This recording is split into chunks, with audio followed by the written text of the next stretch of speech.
Buenas noches, hermanos. Vamos a abrir entonces en Juan capítulo 16 para continuar así con este evangelio.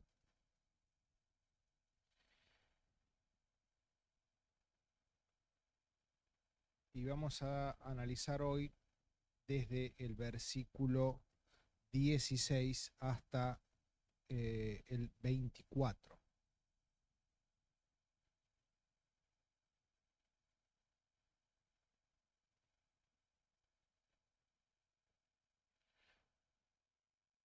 Si hay otro micrófono.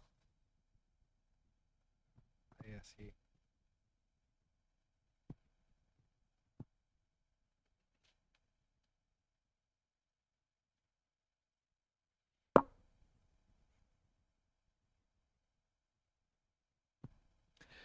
Dice la palabra de Dios en Juan 16:16, todavía un poco y no me veréis, y de nuevo un poco y me veréis, porque yo voy al Padre. Perdón, arrancamos desde el 12. Juan 16, 12.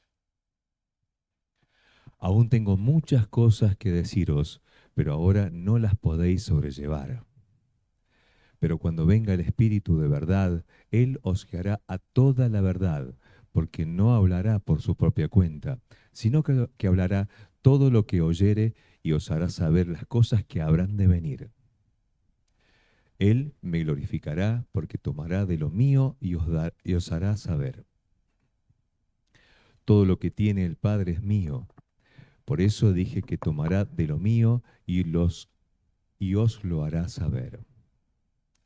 Todavía un poco y no me veréis, y de nuevo un poco y me veréis, porque yo voy al Padre. Entonces se dijeron algunos de sus discípulos unos a otros, ¿qué es esto que nos dice? Todavía un poco y no me veréis, y de nuevo un poco y me veréis. ¿Y por qué yo voy al Padre? Decían pues, ¿qué quiere decir con todavía un poco? No entendemos lo que habla. Según Jesús conoció que querían preguntarle y les dijo, preguntáis entre vosotros acerca de esto que dije, todavía un poco y no me veréis, y de nuevo un poco y me veréis. De cierto os digo, que vosotros lloraréis y lamentaréis, y el mundo se alegrará, pero aunque vosotros estáis tristes, vuestra tristeza se convertirá en gozo. La mujer cuando da a luz tiene dolor porque ha llegado su hora, pero después que ha dado a luz un niño, ya no se acuerda de la angustia, por el gozo de que haya nacido un hombre en el mundo. También vosotros ahora tenéis tristeza, pero os volveré a ver, y se gozará vuestro corazón, y nadie os quitará vuestro gozo. En aquel día no me preguntaréis nada. De cierto digo, que todo cuanto pidierais al Padre en mi nombre, os lo dará. Hasta ahora nada habéis pedido en mi nombre. Pedid y recibiréis, para que vuestro gozo sea cumplido. Muy bien. Bueno, versículo 12. Jesucristo le venía diciendo anteriormente que él se iba a ir y era necesario que se fuera para que viniera el Espíritu Santo, ¿no? Que el Espíritu Santo es el que en los versículos anteriores y en otros pasajes lo llama el Consolador, ¿no? O el Ayudador, el que iba a estar en el interior de cada creyente, ¿no? Recordamos, toda persona que ha caído en Jesucristo, que ha pedido perdón por sus pecados, que tiene la salvación del alma, tiene a Jesucristo, tiene al Espíritu Santo en su interior, ¿no? Morando. Bien, y aquí dice que Jesucristo tenía muchas cosas para decirles y para enseñarles, pero ellos no tenían la capacidad de soportar esa enseñanza, de entender esas cosas, y era la tarea del Espíritu Santo en el tiempo posterior el enseñarles todas las cosas, mostrarles todas las cosas que Jesucristo no pudo hacer por la incapacidad de los discípulos. Versículo 13 dice, pero cuando venga el Espíritu de verdad, Él os guiará a toda verdad, porque no hablará por su propia cuenta, sino que hablará todo lo que oyere y os hará saber las cosas que habrán de venir. Primero dice Espíritu de verdad, Espíritu de verdad. No está hablando este calificativo, más que calificativo es un nombre en sí, es espíritu de verdad, ¿no? No es un espíritu verdadero, ¿no? Sino que en la misma esencia del Espíritu Santo, en la misma esencia de Dios está la verdad. Por eso es que es un nombre esto en sí, espíritu de verdad. Dice que lo que va a ser el espíritu de verdad es una referencia al Espíritu Santo, al Consolador que viene de versículos anteriores. Dice que lo que va a hacer es va a guiar a toda verdad. Y qué necesario es esto donde vivimos. Saben que en este mundo es lo que está proliferando muchísimo hoy. Muchos ya lo están usando. La inteligencia artificial. Y una de las implicancias de eso es que ya no vas a saber qué es verdad y qué no es verdad. Porque te ponen un videito de una persona haciendo una cosa y después te dicen, no, eso era IA. o en realidad era cierto, pero dice que era IA, ¿no? O una foto, o lo que sea. Con la proliferación tiene muchas cosas buenas. Entre las cosas malas que tiene es que te va a costar en las redes sociales o en el mundo distinguir la verdad. Además de que es un mundo lleno de oscuridad donde Satanás tiene sus herramientas para engañar al mundo, ¿no? Para implantar muchas falsas enseñanzas e ideologías. Un necesario es alguien que nos guíe en la verdad, alguien que nos guíe en lo correcto, para que no caigamos en las trampas y en los engaños muy bien armados en los cuales las personas caen en general. Por eso, cuán bueno es esto que decía Jesucristo. Recuerden que, lo explicamos el miércoles pasado, Jesucristo les había dicho que Él se iba a ir. ¿Cómo se habían puesto los discípulos? Tristes.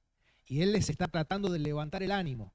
La primera cosa con la que les dice, para levantarles el ánimo, es que, créanme, es mejor que yo me vaya. Porque si yo no me voy, no puede venir el Espíritu Santo a morar en ustedes, ¿no? Y aquí les está diciendo lo que va a hacer el Espíritu. También les dijo que el Espíritu Santo va a convencer al mundo de pecado, de justicia y de juicio, para animarles. Y ahora les está diciendo cómo el Espíritu Santo en el interior de cada creyente los va a guiar. Algo que es fundamental. ¿Cuántas veces en la vida no sabemos qué hacer? No sabemos qué decidir. No sabemos qué decisión tomar, si ir para un lado o para el otro, ¿no? Y dice que el Espíritu Santo nos va a guiar a toda verdad. La idea de esa expresión guiará en el original es de alguien que conduce por un camino, ¿no? La idea de alguien que va adelante y va abriendo surcos, ¿no? Y nosotros vamos detrás siguiéndole. Esa es la idea. Lo que Jesús no pudo compartirles, como decía al principio, por la inhabilidad de los discípulos, ahora el Espíritu Santo lo iba a hacer, lo iba a enseñar.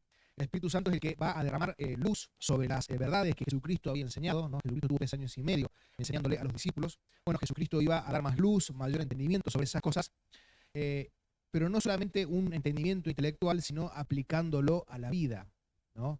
Porque el verdadero conocimiento de Dios, la verdadera guía del Espíritu Santo, no es solamente en tener cosas teóricas en la cabeza, sino en hablarnos en nuestro interior para que nosotros tomemos las decisiones correctas en la vida, las decisiones que glorifiquen a Dios. Fíjense cómo nos guía. Dice,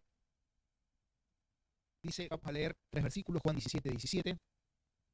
Juan 17, 17, después 1 Corintios 2, 10 y después 2 de Timoteo 3, 16. Santifícalos en tu verdad, tu palabra es verdad. Dios quiere que seamos santificados en la verdad. O sea, que nos apartemos del mal para estar cerca de la verdad, caminar en la verdad. Y dice que tu palabra es verdad. O sea, el Espíritu Santo va a guiarnos en nuestro corazón a buscar la palabra de Dios, porque es la palabra de Dios, la verdad de Dios, la que tiene poder para santificar nuestra vida, ¿no? Entonces el Espíritu Santo usa la palabra de Dios para guiarnos, ¿no? Y también, por supuesto, habla al interior de cada creyente. Dice la Biblia, ¿cómo se siente el Espíritu Santo cuando pecamos?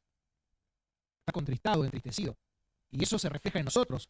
Hemos pecado y nos sentimos mal. Hay una incomodidad, no es como si no hubiese pasado nada.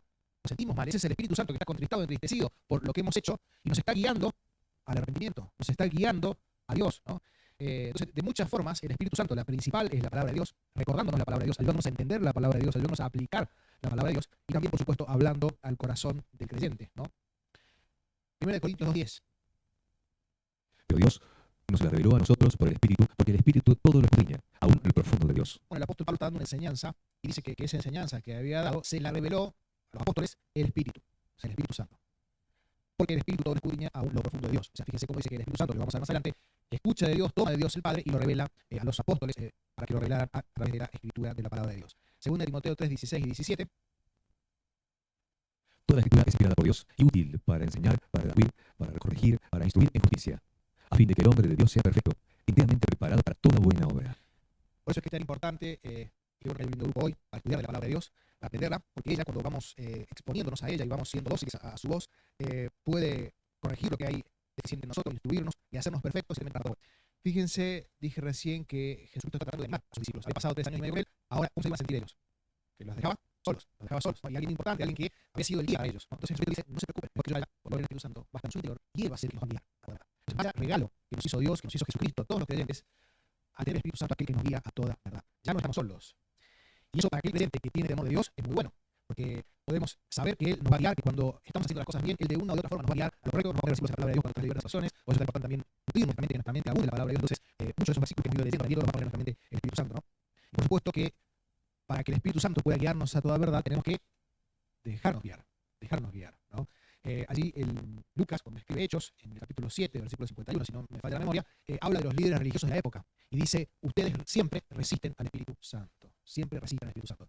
El Espíritu Santo en el presente quiere guiarnos. El Espíritu Santo quiere llevarnos a que leamos la palabra, llevarnos a orar, llevarnos a que vengamos a este lugar, llevarnos a que sirvamos, llevarnos a que no hagamos ciertas cosas.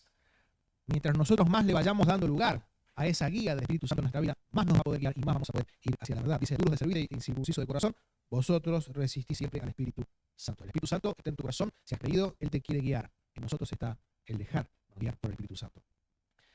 Dice después, dentro de este mismo versículo, otra expresión, no hablará por su propia cuenta, sino que hablará todo lo que oyere. Bueno, lo hemos leído recién. Dios el Padre y el Espíritu son uno en esencia, y lo que el Espíritu oye, por así decirlo, respecto al Padre, es lo que comunica por medio de la palabra de Dios. Dice que también les enseñará las cosas que habrán de venir. Lo estamos analizando el versículo 13. Y bueno, Jesucristo anunció algunas cosas que iban a venir, les anunció su muerte, les anunció su resurrección, les anunció que iba a venir el Espíritu Santo a su corazón, les anunció algunas cosas sobre el futuro, ¿no? Les anunció allí en Mateo 24, 25, varios aspectos sobre profecía, ¿no? Pero era el Espíritu Santo el que, obrando por medio de los apóstoles, de los profetas, el que también iba a manifestar en el Nuevo Testamento muchas de las cosas que hoy entendemos mucho más profundamente de lo que dijo Jesucristo, porque el Espíritu Santo tomó eso y lo fue ampliando, acerca de los acontecimientos futuros, ¿no? Y en el Nuevo Testamento es que entendemos, bueno, del arrebatamiento que está esperando la iglesia, que Jesucristo viene en las nubes a buscar a su pueblo, de la segunda venida de Cristo, la tribulación, gran tribulación, y bueno, y muchas cosas más de las que habla el Nuevo Testamento acerca de las cosas que han de venir. Y es el Espíritu Santo el que las fue revelando a los apóstoles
y a los profetas para que nosotros las tengamos escritas.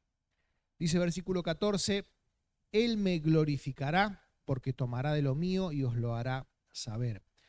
Una de las funciones del Espíritu Santo es glorificar a Jesucristo. Jesucristo, lo dije el miércoles pasado, murió como un malhechor, murió como un delincuente. Así morían las de Jesucristo, mostrando las bondades, los atributos, las cualidades que tiene Jesucristo al mundo. Y nosotros, cuando las vamos entendiendo por medio del Espíritu Santo, podemos concluir lo mismo que concluye Pedro. Para aquellos que le amamos, Él es precioso. Él es precioso, porque cuando pensamos en amor, no vemos a alguien que tenga mayor amor que Jesucristo en la tierra. Cuando pensamos en misericordia, ¿quién más misericordioso en la tierra que Jesucristo? Cuando pensamos en cualquier atributo de bondad, Jesucristo es la máxima expresión. Por eso es que la obra del Espíritu Santo es glorificar a Jesucristo, tomar de los atributos de Jesucristo y publicarlos. Versículo 15 dice, todo lo que tiene el Padre es mío, por eso dije que tomará de lo mío y os lo hará saber. Bueno, aquí está, sin entrar en cosas complejas, tiene mucho que ver lo que es la Trinidad, ¿no? Que creemos que son un solo Dios en tres personas, ¿no? Y aquí está hablando de que, bueno, todo lo que pertenece al Padre, también los atributos le pertenecen al Hijo.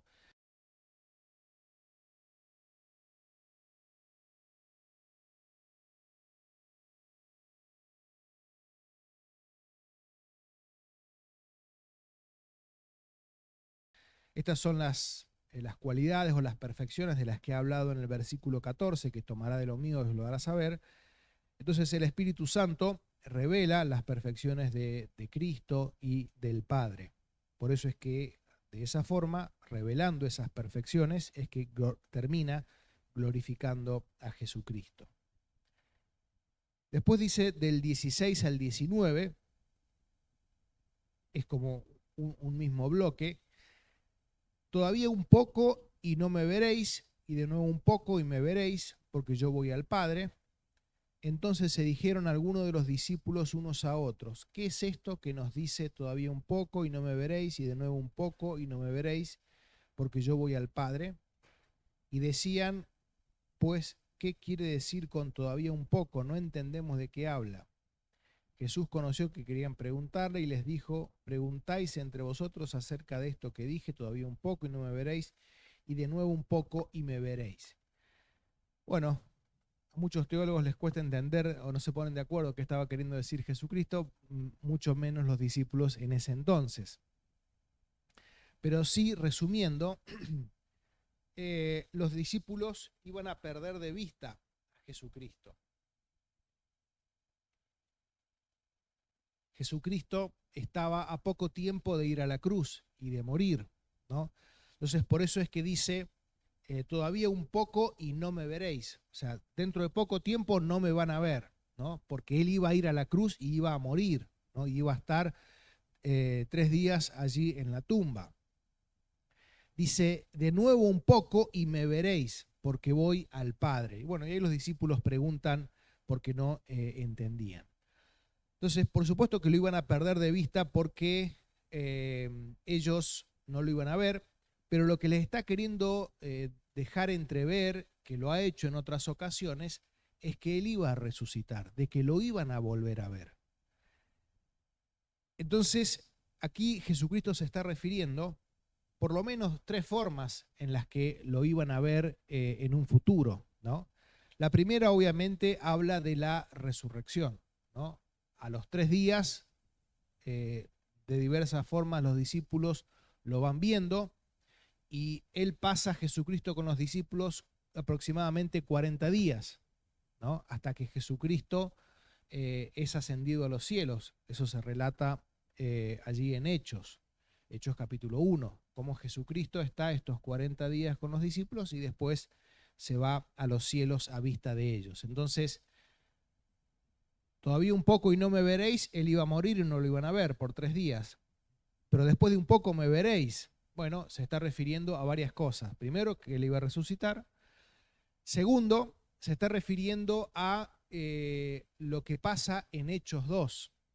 ¿Qué pasa en Hechos 2? Porque recordemos que Jesucristo lo que les está queriendo decir a los discípulos es: yo me voy, pero ustedes no van a estar solos. Ese es el mensaje que está queriendo dejarles. Ustedes no van a estar solos.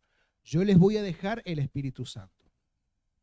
Entonces, muchas veces cuando habla de que le iban a ver o de que iban a estar con él, algunas veces se refiere a que le iban a ver a él físicamente y otras veces se refiere a que iban a estar con él por medio de el consolador o el acompañante que les había dejado, el ayudante que les había dejado, que era el Espíritu Santo. Entonces, en primer lugar se refiere a la resurrección, pero también se refiere a lo que pasa en Hechos 2. Cuando leemos Hechos 2, los primeros versículos, es cuando estaban los discípulos allí en el aposento alto reunidos. ¿Y qué pasa? Vamos a leerlo. Hechos 2, si no me equivoco, 4 y 5.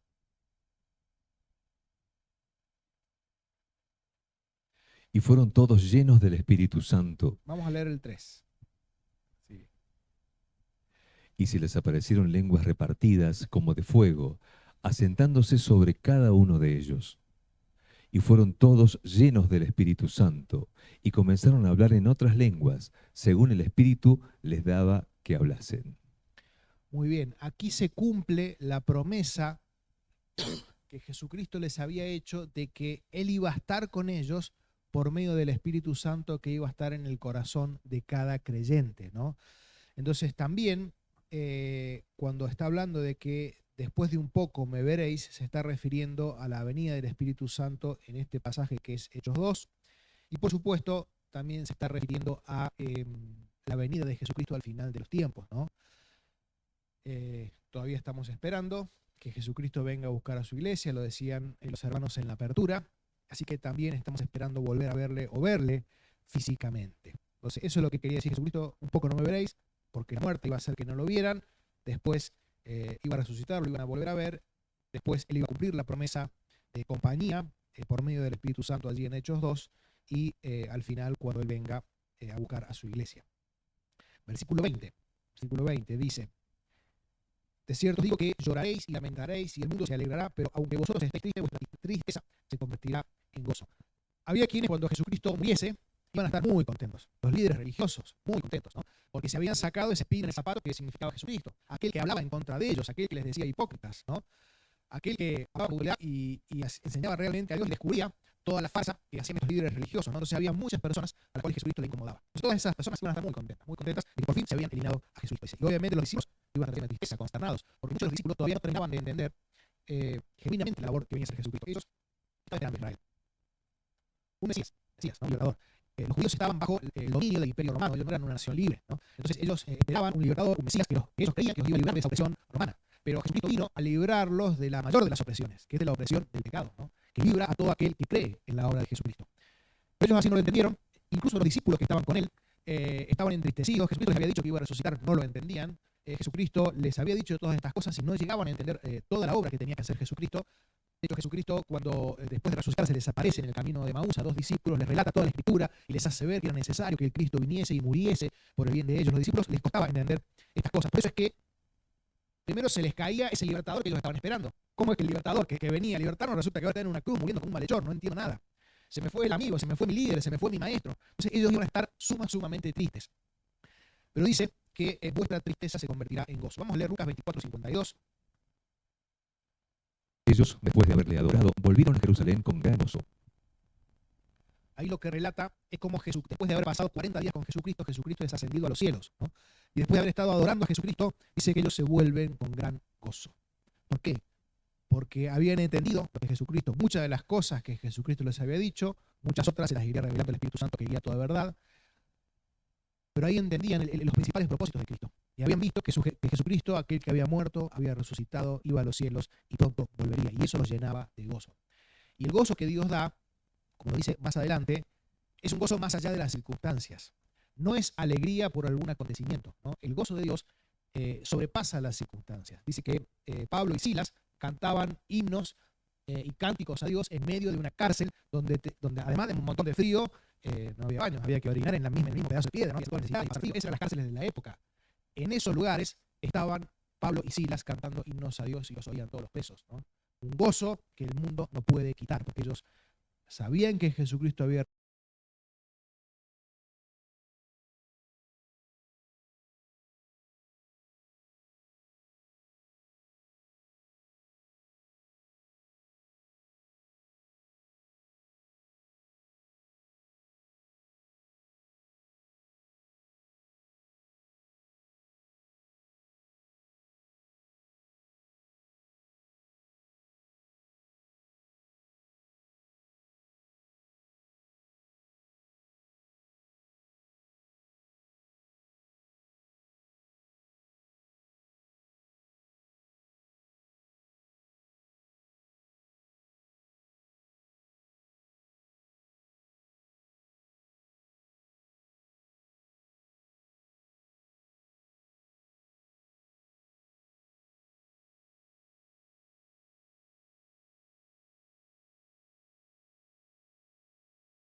resucitado porque tenían el Espíritu Santo en su corazón, el consolador que Cristo les había dejado. Luego, por supuesto, en Hechos 2, cuando dijimos, lo leímos recién, viene el Espíritu Santo sobre toda la iglesia. Todos los que estaban en ese momento dice que son llenos del Espíritu Santo. Y cuando somos llenos del Espíritu Santo, algo que se empieza o que se manifiesta en nuestra vida, que lo conocemos como fruto del Espíritu Santo, ¿qué es? Relacionado con lo que hemos dicho. El gozo. Cuando estamos llenos del Espíritu Santo, cuando el Espíritu Santo controla nuestra vida, algo que se manifiesta en nosotros es el gozo. Es el gozo. Y eso, de vuelta, podés estar pasando situaciones difíciles, pero te estás gozando porque Dios está obrando en tu vida. Bien, versículo 21 y 22 empieza a explicar esto, pone un ejemplo de la vida cotidiana, ¿no? Cuando una mujer da a luz, el parto, en ese entonces no había cesárea, el parto era muy doloroso, pero dice que cuando después ve a su hijo, lo tiene en sus brazos, todo ese dolor, toda esa experiencia totalmente traumática se le olvida por ver a su hijo, aquel que estuvo 9 meses en su vientre y que ahora lo puede tener en sus brazos. De la misma forma, ese dolor temporal va a pasar, le dice Jesucristo a los apóstoles. Y aquí yo digo, qué bueno es pensarlo, más allá de lo que le estaba diciendo Jesucristo a los apóstoles en nuestra vida en general. Porque Jesucristo lo que les dice, se viene un momento difícil, donde van a sufrir, donde la van a pasar mal, donde van a estar tristes, ¿no? Pero ¿qué es lo que Jesucristo le dice un montón de cosas a ellos? ¿Y qué es lo que tenían que hacer los discípulos con respecto a lo que les decía Jesucristo? ¿Qué es lo que tenían que hacer los discípulos respecto a lo que les decía Jesucristo? Si hacían eso, iban a estar bien. Creer, confiar. Tenían que confiar que aunque era un tránsito duro y difícil, mucho más para Jesucristo que tenía que ir a la cruz, pero aunque era un tránsito difícil, confíen en que es mejor para ustedes. Confíen por todo esto que les estoy diciendo. Después, al final del camino, van a entender que realmente era mejor. Y eso es lo que está queriendo decir. Y piénselo en su vida, cuando están pasando tal vez momentos difíciles, pruebas, dificultades, y Dios nos llama a confiar en Él. Y Dios nos llama a clamar en Él, ¿no? A Él. Y qué importante es que le creamos a su palabra, que si realmente le buscamos y realmente confiamos en Él, Él va a obrar en nuestra vida, ¿no? Y ese es el mismo concepto, confiar en Él en la dificultad, porque hay luz al final del túnel. Eso es lo que le está queriendo decir Jesucristo y se nos dice con este ejemplo de esta mujer dando a luz. Dice el 22, también vosotros ahora tenéis tristeza, pero os volveré a ver y se gozará vuestro corazón y nadie os quitará vuestro gozo, ¿no? De vuelta, no es la alegría porque, no sé, conseguí trabajo, no es la alegría porque cambié el auto, porque mi hijo hizo tal cosa. No son alegrías de momento, sino es el gozo de Dios que traspasa situaciones y que nada lo puede quitar. Aquí es donde la mayoría de los autores coinciden en que se refiere de vuelta a lo que les comenté que ocurre en Hechos 2, cuando el Espíritu Santo viene en Pentecostés, ¿no? Que es cuando se cumple la promesa de Jesucristo de estar en compañía de ellos por tener el Espíritu Santo, cada creyente, la iglesia, en su interior. Vamos a leer 3 versículos. Gálatas 5:22, Romanos 14:17 y 1 Tesalonicenses 1:6. Mas el fruto del Espíritu es amor, gozo, paz, paciencia, benignidad, bondad, fe. Bueno, acá es importante, dice el fruto del Espíritu. Cuando nosotros le damos lugar al Espíritu Santo en nuestra vida, cuando nosotros dejamos que el Espíritu Santo nos guíe, se van a empezar a manifestar estas cosas en nuestra vida. Ahora, si tengo que repasar en mi vida, si lo único que hay en mi vocabulario, en mi mente es la queja, porque tal vez me está faltando contentarme en lo que Dios me da. Dios tal vez está permitiendo ciertas situaciones en mi vida para que yo aprenda a contentarme en Él y no en lo que tengo o en lo que puedo lograr.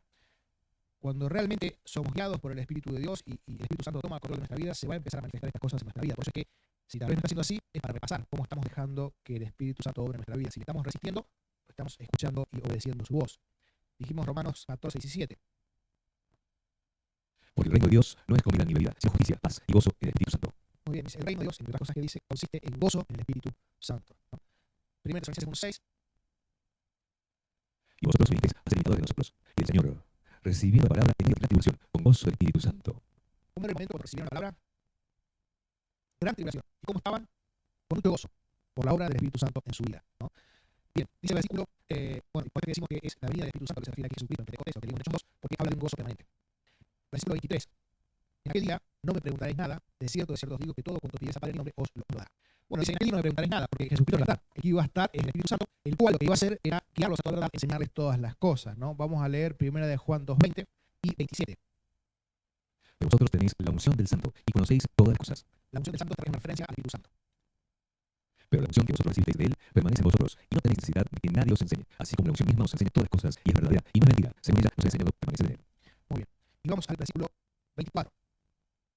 Dice, hasta ahora nada habéis pedido en mi nombre, pedid y recibiréis, para que vuestro gozo sea cumplido. Y bueno, anteriormente en el 23 al final dice, de cierto os digo que todo cuanto pides a Padre en mi nombre os lo dará. Es Jesucristo, entonces ellos tal vez, cuando estaban con Jesucristo caminando, le habían pedido cosas a Jesucristo. Tal vez orarían al Padre, pero Jesucristo aquí introduce como una nueva variable, dice, todo lo que pidieres al Padre en mi nombre, ¿no? Y qué importante es esto, porque tal vez si yo voy y le pido acá a Martín algo, ¿no? Y soy un desconocido para Martín, y tal vez Martín me dice que no. Pero si yo digo, mira, vengo en nombre de Karina, me pidió tal cosa, ahí automáticamente me va a tomar. Porque lo está asociando con alguien que he conocido para él, ¿no? Y muy importante para Martín. Entonces, nosotros estamos yendo al Padre a pedirle cosas en nombre del Señor Jesucristo, basado en los méritos de Jesucristo, basado en lo que Cristo hizo por nosotros. Esa es la forma correcta de orar. Y determinar una oración no porque como muletilla, no como expresión vana, sino entendiendo realmente que nosotros podemos pedir a Dios y Dios nos puede escuchar, no por lo bueno y bonito y obediente que yo soy, sino porque lo que le estoy pidiendo, se lo pido en el nombre de su Hijo. Es como si lo estuviese pidiendo su Hijo, ¿no? Obviamente cuando pedimos conforme a su voluntad. Entonces, esa es la forma correcta de orar, ¿no? Oramos a Dios Padre, no oramos a Jesucristo, oramos a Dios Padre en el nombre del Señor Jesucristo. Bien, vamos a leer 1 de Juan 5, 14 y 15. Y esta es la confianza que tenemos en él, que si pedimos alguna cosa conforme a su voluntad, él nos oye. Y si sabemos que él nos oye en cualquier cosa que pidamos, sabemos que tenemos las peticiones que le hayamos hecho. Muy bien. Dice al final del 24, pedid, pero lo he marcado, pedid y recibiréis, para que vuestro gozo sea cumplido. ¿Cómo te sentís cuando Dios contesta una oración? Lleno de gozo. Y sobre todo cuando vos oraste y lo que pediste fue algo complicado, imposible para vos, en lo cual realmente necesitabas ayuda de parte de Dios, que no hay otro que lo pudiera haber hecho y que Dios te contestó de la forma correcta y en el momento correcto. ¿Cómo te sentís? Lleno de gozo. Hasta también un poco asombrado. Dios me escuchó a mí. Dios me contestó a mí, Dios atendió mi súplica y mi oración, hasta un poco de asombro, en el buen sentido, ¿no? Llenos de gozo. Y dice que tenemos que pedir, por eso es importante lo que decía Carlos al final, saludemos, demos un beso, pero no dejemos de orar. Este momento es muy, muy importante para que pidamos y recibimos. Aquí Santiago dice, no recibís porque no pedís. No recibís porque no pedís. O sea, hay cosas que no las tenés porque no las pedís. Y por supuesto, las que pedimos las tenemos que pedir bien. Dice Santiago, no recibís porque no pedís. Y dice, y cuando pedís, pedís para vuestros deleites.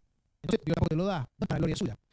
Aquí Jesucristo nos está instando a tener el gozo de la oración contestada. Y es hermoso ver caminar con Dios, y el Espíritu Santo te va guiando a toda verdad para que no te equivoques en tu vida, orar a Dios y ver que Dios te contesta lo que vos pediste personalmente. Eso llena de gozo el alma y el corazón. Ahora, ¿cómo pedir para que Dios conteste la oración? ¿Cómo pedir para que Dios conteste la oración? Es lo que hemos leído en 1 de Juan 5, 14 y 15. Lo ponemos de vuelta. Con esto terminamos. Y esta es la confianza que tenemos en Él. Que si pedimos alguna cosa conforme a su voluntad, Él nos oye. ¿En qué yo tengo que descansar? Que cuando yo le estoy pidiendo algo a Dios, conforme a la voluntad de Dios, yo tengo que estar seguro que Dios me lo va a dar. Si yo le pido ABC, a veces que digo, si yo no sé la voluntad de Dios en ABC. Ojalá que Dios en su misericordia quiera darme ABC. Pero lo que yo estoy seguro es que si yo le pido algo conforme a su voluntad, Dios me lo va a dar. ¿Qué cosas podemos pedir conforme a su voluntad? Señor, dame sabiduría. Bien, pedir por salvación de las personas. Cuando pedimos, Señor, ayúdame a ser más santo, Dios no te va a contestar esa oración.